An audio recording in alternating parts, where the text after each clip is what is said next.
Radio 96.9 FM, Nassau, Bahamas. The views and opinions of the host and guests are their own and do not necessarily reflect the position of the management and staff of Guardian Network.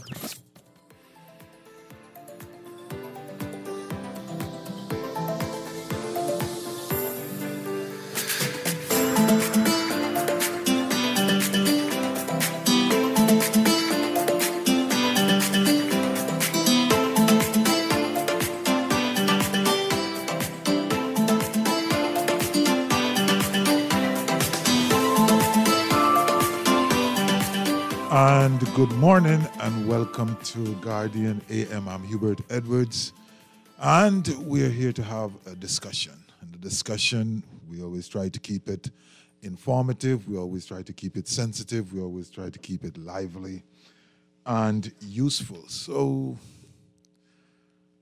in the last couple of weeks, we have been having a number of discussions around some social issues and how those social issues are really colliding with the legal system in some regards, and what persons view as, what is reasonable, what is unreasonable, what should be, what shouldn't be. This morning, I want to jump in on that too, but really from a slightly different perspective. I want to look at this idea of leadership and social issues, leadership and the state of our social affairs, and kind of the interaction and the interrelationship between the two. Because what we have seen in recent days, and I think part and parcel of what has given great impetus to the current discussion, especially around the issue of non-consenting minors being involved in sexual relationships with adults. Predominantly, the one we see in the news is usually a male adult, female minor. But certain of the laws have been written, as I understand them, which is gender neutral. But in the main, some of the impetus of the discussion, some of the fire behind the discussion is largely being part and parcel based on the response of persons in leadership. And I'm not going to get into anything specific there. Other persons have discussed it. It's not a matter that I necessarily want to get into. But there's a positive side to this whole discussion. There are positive elements within the discussion. And those are the things which I would like to highlight this morning. And I have a lot of questions. I don't really have the answers. You usually do. So you can write at 422-4796, or you can call in at 323-6232, 325-4316, or 325-4259, and we can put your answers against my question, and hopefully out of that whole process, we could have some valuable information. So what is the effect of leadership on society, and therefore at any point in time, the state of our social affairs? I listened very pointedly to a statement made by the President of the Senate, and it is quoted here in the newspaper. It says, societal laws must reflect societal values. Very, very important statement. Societal laws must reflect societal status. And I agree with her 100%. In context, if I can see the rest of this thing, she said that what we value, we must protect. What we value, we must protect. The vulnerable in our society, from Grand Bahama in the north to Inagua in the south need to be protected, need to feel safe, and need to be empowered. Quite a few big words in there. Empowered, safe, protected, vulnerable. But it starts by saying that societal laws must reflect societal values. The question I have, turning that on the head, is basically, is there an argument to be made that the laws that we have on the books today, currently, as they are, actually reflects societal value? Because if that is not the case, then why have they persisted? Why have they remained unappealed, unrepealed? So isn't the laws that we have currently in the Bahamas reflective of our societal value? For whatsoever reason, they have not been adjusted for a number of years. So if we protect what we value, and laws are there for protection and empowerment, and there are vulnerable pockets within our society that needs protection, but doesn't get protection because the laws have not changed consistently over a number of years. For all of those persons who lead, who had the opportunity to lead, and who did not or felt that they could not make the change, the question is, why is this so? And then the further extension to that is, isn't the action or inaction informed by who we believe we are as a society?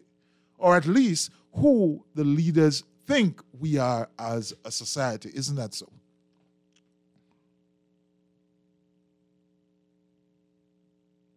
So, as the president rightly says, societal laws should reflect societal value.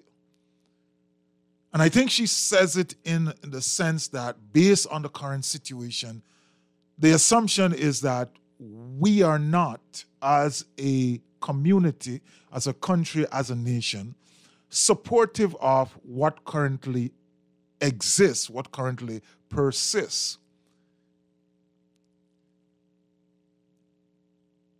The output of that argument is that there should be change, and I agree with her from that perspective. But my further question, and maybe I'm just simply trying to be provocative, maybe, but then the question is, isn't it reflective of who we are by our actions or inactions? Because laws don't just get there, they are placed there by us. Of course, not you and I per se, but the representatives of us. And they can be changed by the representatives of us.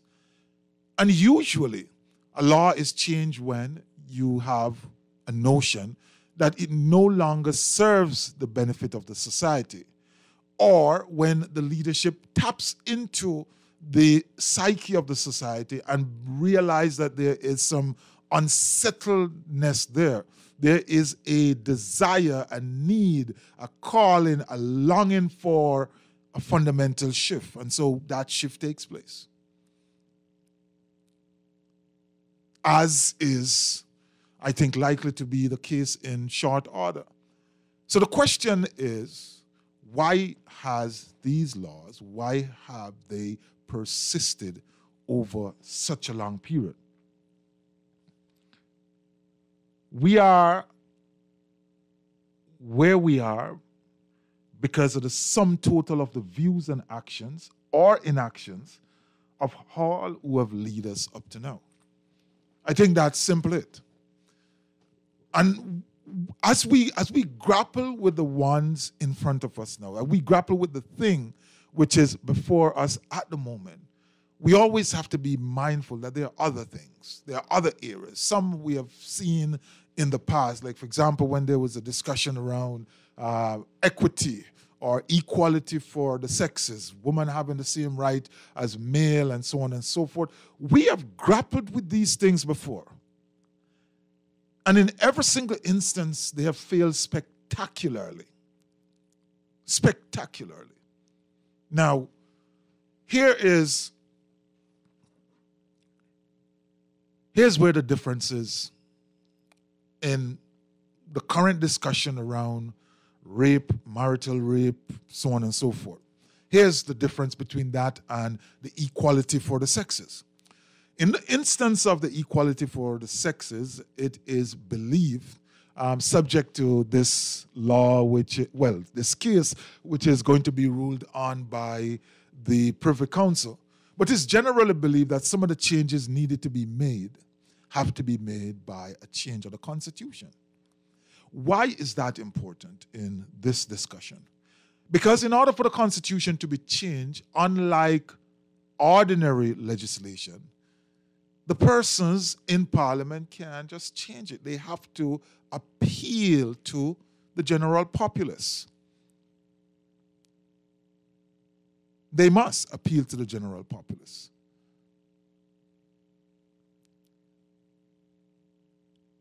And when they have done so in 2 instances that I can remember in the past, both instances have failed spectacularly, big time. Now, you can take it and rationalize it and say it failed because of this, and this reason. At the end of the day, the way I see it, and this is how I think, the objective, the main objective was to give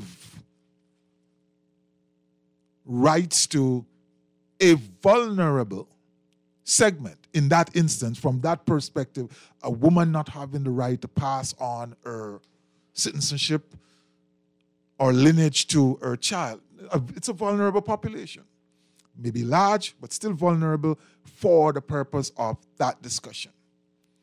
So if we use that principle and we think about what the President of the Senate says, that laws are supposed to protect vulnerable segments, why is it when there is an appeal to the general populace to fix a vulnerable segment, there is no action?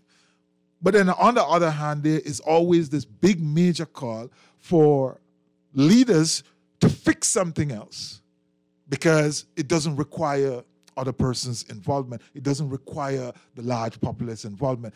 It says to me that the things which get fixed may not necessarily be reflective of societal values. Because when certain other things are presented, they fail. And those things are therefore more reflective of where the society sees itself. So how are we going to change? What are some of the things that we're going to do? We're going to look around and we're going to say, well, who makes the decision? Where does our moral compass come from? Is the moral compass embodied in the legislature? Is our moral compass embodied in the church, the clergy, the Christian council? Or is the moral compass for the Bahamas endemic in the general populace? Where is the moral compass on these important social, societal issues? Who is responsible ultimately for where we are? Now, the old argument around the age of consent is, for me, an easy one. Increase it. I have no issue with that at all. I believe that I'm a male, so from a man perspective, a male perspective, shouldn't be running around looking for little children to be with. And I consider a child up to 18 to be a child. That's a child. My two daughters at the age of 18 are children. I still, both of them are now over 18. One is 19, still consider her a child. But the fact of the matter is, who gets to decide? Where is the moral compass? When we look at where we are at the age of 16 for consent, we know it has some historical underpinnings from back in the days when people used to have children from their 12, get married, da-da-da-da-da. But right now, society is saying, that's not a good look. That don't really sit well with us anymore. And so we are going to do away with it.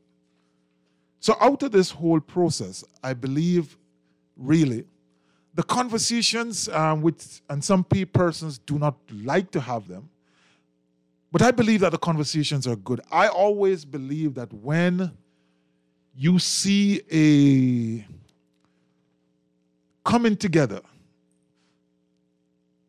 unfortunately, sometimes it comes out of, difficult and adverse circumstances for some persons. There's usually somebody somewhere down the line who is suffering publicly, maybe, because there are other persons who suffer in private. But there may be a couple of instances where there is a public outcry because this has now spilled over into the public square and we are now aware of that. But I believe that when these happen, it's always a good time to test our system of democracy, to test the way that we are led, to test the responsiveness of leadership, to get an idea of where society actually hangs its hat as far as these social standards are concerned. And it would seem as if in this instance, there's going to be some move. There's going to be some move to make changes. We have a text here which says, those laws are probably relevant for the time they were developed. Yeah. There is no secret that many persons have been calling for the laws on the books to be reviewed and probably updated and improved. Many of our politicians have been, for the most part, lawyers qualified enough to ensure that laws are always relevant to the times. If there are loopholes that cause a citizen to be vulnerable, for example, then obviously it needs review and updated, etc. And so I agree with you that persons have been calling. My larger question, though, Texter, is why hasn't it changed? Why have these things meandered over such a long time? Why are we in 2022, for example, having conversations about where let me not make this point. I was going to make a point about the age of consent. But the truth is, the Bahamas is not an outlier in that regard. It's really not an outlier. Because at the crux of the matter really is not so much the age of consent, It's the fact that society is responding to what it sees maybe as an injustice or stimuli out there which will not send the right signal to the persons which the law is designed to guard against. So if it is 16, let's say that it remains at 16, and an individual is in transgression of that law, pretty much the public is saying, send him away, or in Bahamian parlance, lost him in Fox Hill. That's kind of pretty much what persons are saying. Now, you may be willing to rationalize and say there are extenuating circumstances and so on and so forth, but the call is for the penalty to be harsh. And maybe sometimes we are looking at the threshold, but not necessarily looking at some of the underlying other impacts that's driving this. We have a call on the line. Caller, go ahead. Good morning, sir. How are you? I am doing great. Good. I'm glad you keeping this topic alive. Yeah. Can you speak up a little bit more? Yeah. Can you hear me now? Yeah, I can hear you. Yeah, because, we we always touch on things, and then, gradually it just disappears from the discussion. But I think it's long overdue, and it needs to be this discussion and action needs to be had. And I think, in reference to the laws, I want to put my voice as to support the age of 18 as consent, and much stringent laws need to be enacted. However, with the new laws and with the age adjustment, there has to be much more work that goes into these, along with these things, because we make laws and they're fast long, they're ignored. And, it comes from all sectors to the parents. We need much more parental, parental involvement. We need much more, and I would like to hear what your thoughts are on with the social media aspect of it, because it's been happening for years. This thing has been happening for so many years, and I think we gloss over it. It's like a little gossip in the corner or a little gossip over here, but now that it's such a bright light that's been shown, on it, because of social media, because of our children, I call them, young people, having access to social media, and the temptation is much greater. The peer pressure, the attempts to dress and act as friends with the children instead of actual parents. I think we have to all get, as far as enforcing and I think we're losing your caller. Maybe you have Yeah, we can't hear her. You have a call. Maybe you should just call back and we can get your thoughts. I was really enjoying what you're saying. But yes, I think social media has played a part. Social media have its negatives. But of course, the ability for advocacy and the ability to get a better sense of where society is, for leadership to kind of feel where society is, because of more multiplicity of individuals are, putting their contribution, because some of us are braver in writing rather than stepping out in the crowd and speaking, because it gives you some level of anonymity. There is. It's a powerful tool. It's a powerful tool, and it should be used for good. But at the end of the day, the message here is: why did we take so long? And why are we simply looking at the threshold? It's an important thing. But why are we simply looking at the threshold when the underlying cry, even though it may not be articulated as such, is really about not the threshold in this instance, but the fact that an act was carried out and the punishment which was exacted felt a little bit light to the public. This texter said, I had the same thought. I look at all those politicians stepping forward and expressing their support of raising the age of consent, and I did not look at it as courageous. I look at it as pandering and easy. Can you count how many of those very same passionate and vocal MPs have given a concrete position on marital rape or oil drilling or shantytowns? It's crickets out here on our representation. Crickets, I don't know what the last part means, sorry. But yeah, hear you. I'm going to say a little bit about that. We have a caller. Let's take a caller quickly before we get into a break. Caller, go ahead. You're on Guardian AM. Caller, go ahead quickly. Yeah, good morning. I'm doing great. I'd like to get on the talk show. You are on the talk show. Huh? You are on the talk show. Go ahead. Okay, this is Edwards. This is he. Yes, sir. Okay, my contribution to this is like, when something happens, everybody jumps on, and like you saying, they said, kill this one, throw the key away, right? Mm-hmm. But I happen to be a former police officer who worked in court, right? And I'm going to give you a story of a young man, 19 years old at the time. He met a young lady who had a child. Who was about 15. He met her, was taking care of her and the child. And then the mother wanted him to take care of her. This came out in court. And because it was not his child, of course, the mother made the complaint against him that he having sexual intercourse with his daughter. Okay. At the time, he went to court. Evidence came out. All of that evidence came out. And, the judge cried. You know what the judge said? The judge said, young man, I understand what's going on, but my hands are tied because of the law. So when people hear about plea bargain and these other things, there's a reason for it.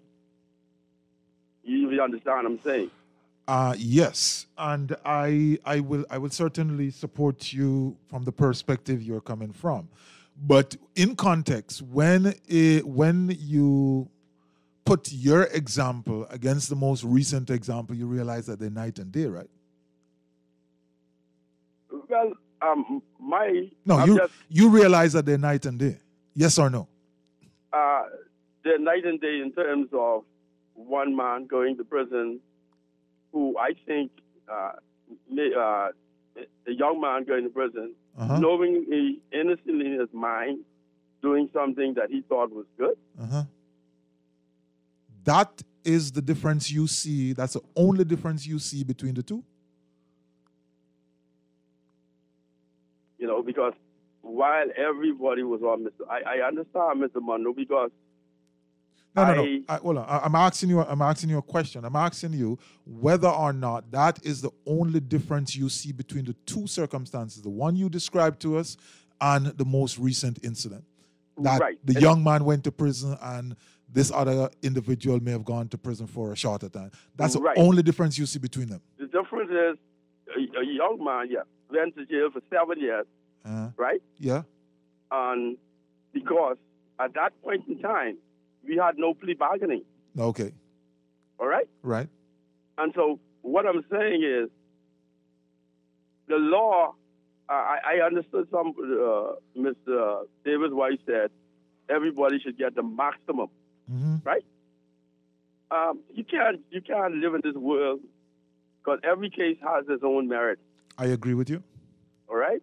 So you can't just throw away the key on every situation. You have to deal with each and every case on its own merit. Yes, that's why right? It's a case. And I understand the Bahamas, and this, you've been here for some time.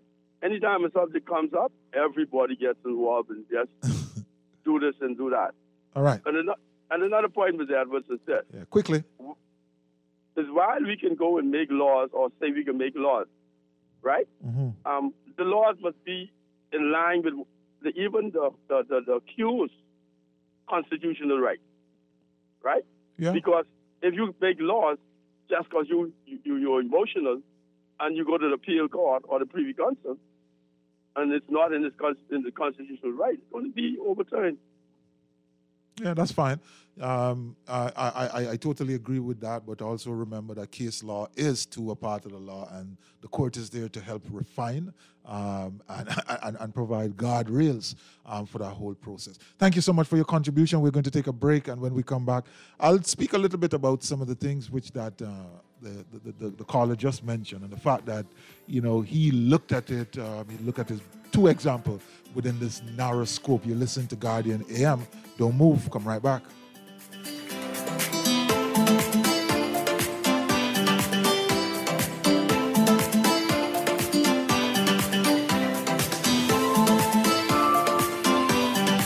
One thing there is no debate about is that BTC has the best rates. Now, the best rates just got better because you pay half the price of the other guys with your BTC home internet and mobile services combined. Switching to BTC is a no-brainer because I pay less with BTC and get super fast internet with speeds up to 600 megs. The other guys, their internet only go up to 105 megs. Get all the internet you want at half the price when you bundle your home internet and mobile. Visit a BTC store to make the switch today. Conditions apply. Always on the go? Missed the show? You can now listen to Guardian Radio talk shows anytime, anywhere on Spotify and YouTube by searching Guardian Radio 96.9 FM or by entering the name of your favorite show. You can also listen by logging on to GuardianTalkRadio.com and clicking on the podcast tab. Guardian Radio, continuing to provide you with fresh news and smart talk anywhere, anytime, all day. This is Guardian Radio 96.9 FM, Nassau, Bahamas.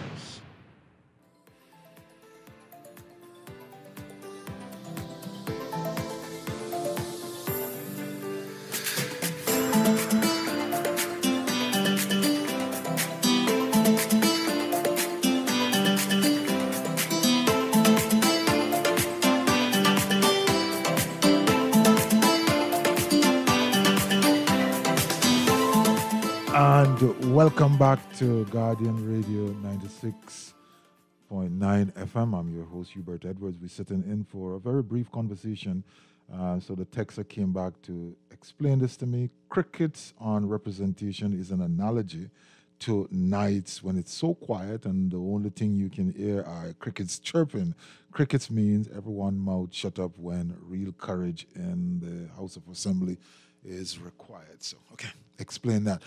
Just quickly before we go to this other caller, the question, or no, the example which was given by the last caller of the young man, 19-year-old, who went to prison because of those circumstances. I believe, yes, if there was plea bargaining, if there was some other form of him getting out of what's considered to be a strict liability, then that should have been applied. But in this instance, if you put the two scenarios together, that's not the only thing at play here. This was a clear 40-year-old man, a 14-year-old child, fundamentally different. And I believe that given the facts that you stated, assuming that they are the real facts, there should have been some scope for the court to have been able to deal with that differently. The extent to which the court didn't have that ability represents a failing, a weakness in the legislation itself. And maybe here now is an opportunity, in addition to the things which we are calling for that too to be rectified one time.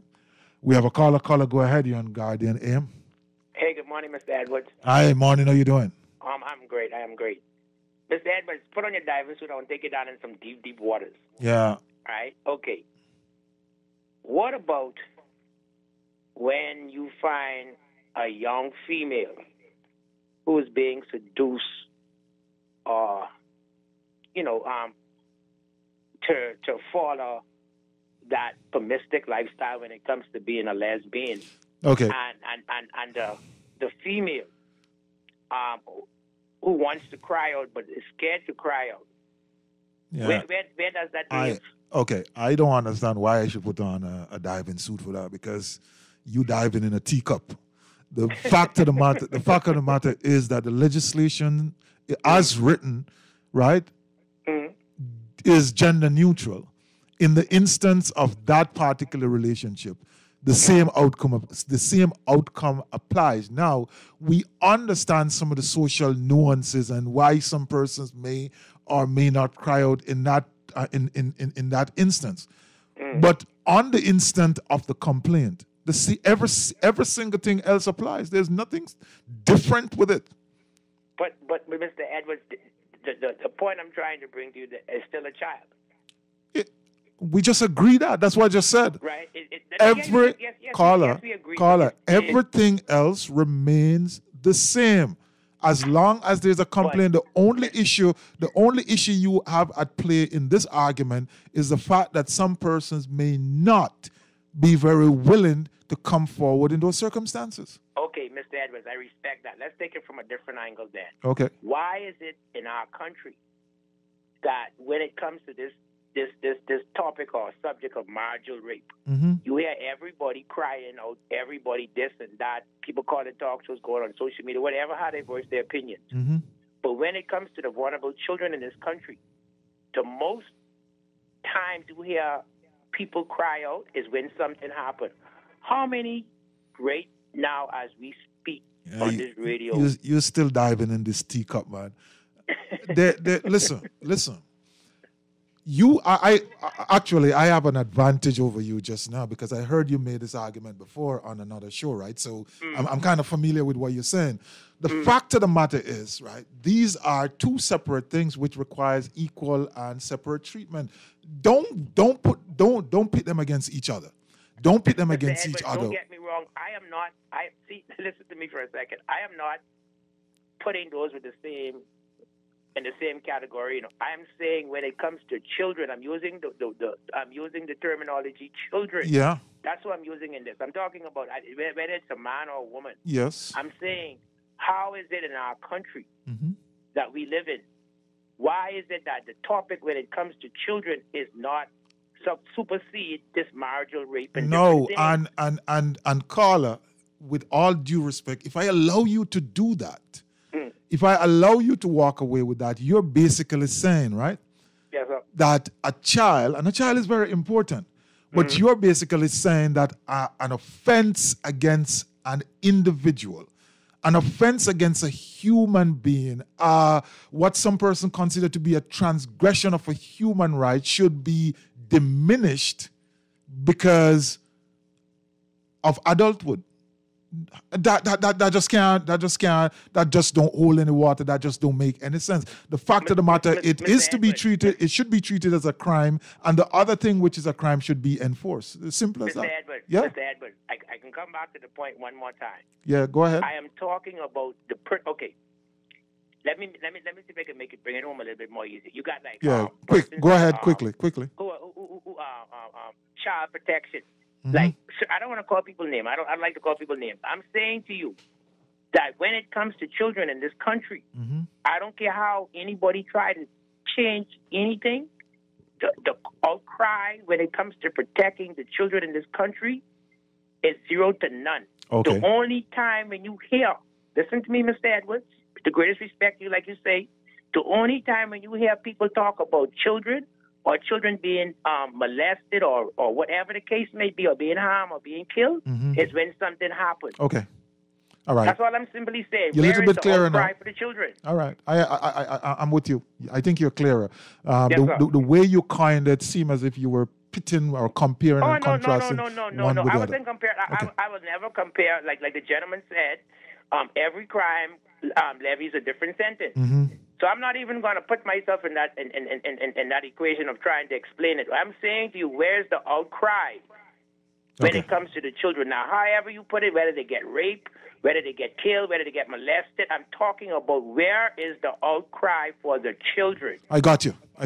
And so you and I are joining voice, and we are creating, and we are continuing, and we will always continue this outcry because we have to support our children. Like Mr. Edwards, when we call these talk shows, yes, when you have persons who can understand where you're trying to come from, whether we agree or disagree, but you can respect my opinion and I can respect your opinion. That's what you call a healthy conversation. That's what we're here for, to facilitate each other. Thank you, sir. We have another caller. Caller, go ahead.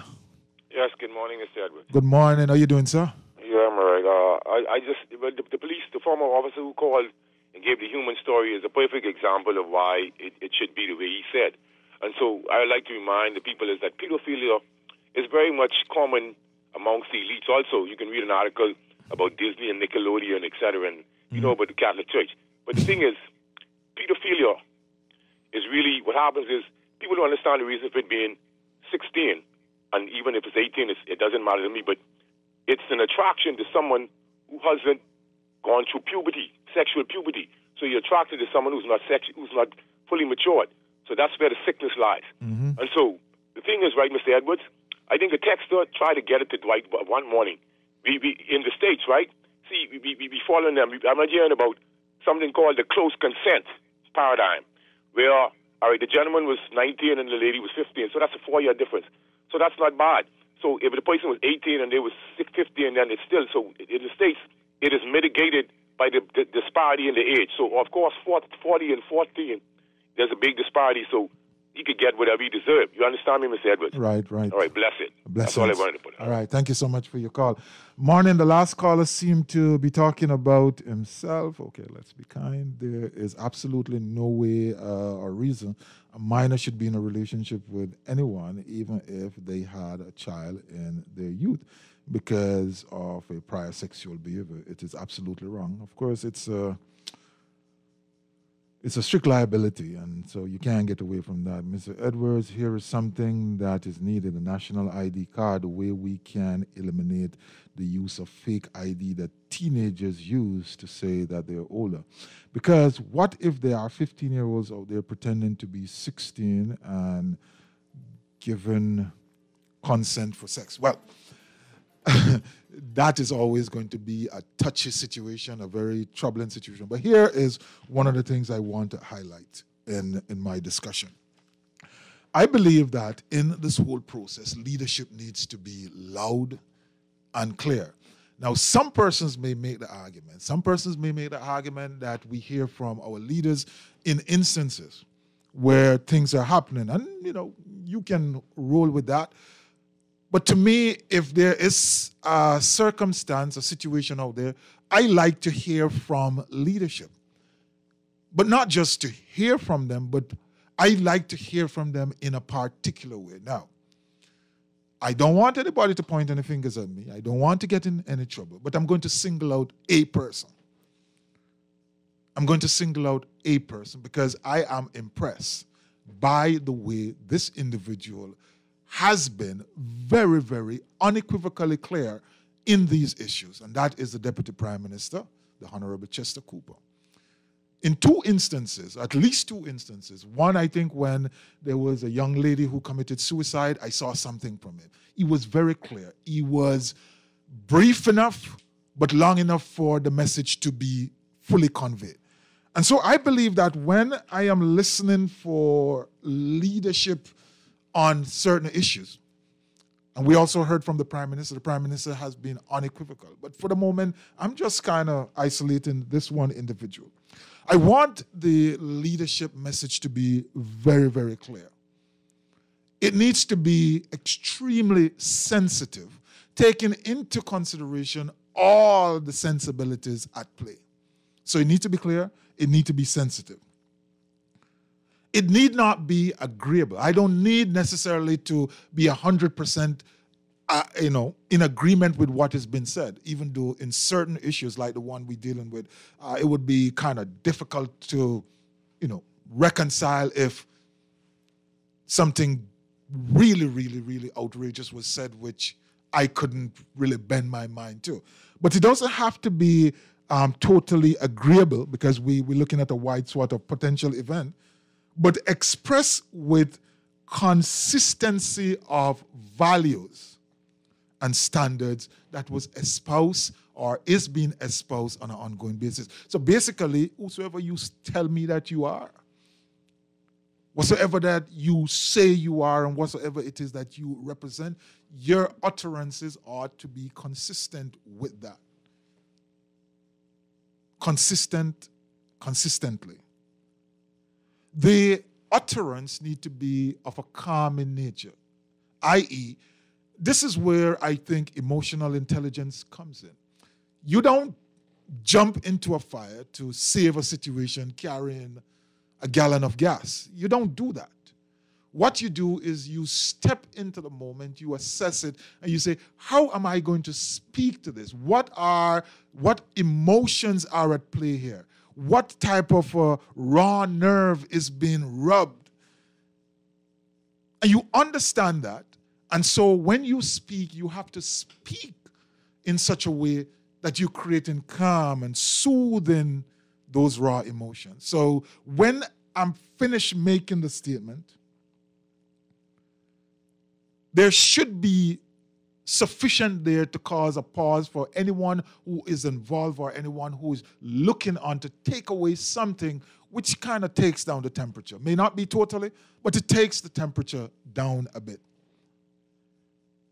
The message should be carefully designed and carefully articulated such that a clear outcome is communicated.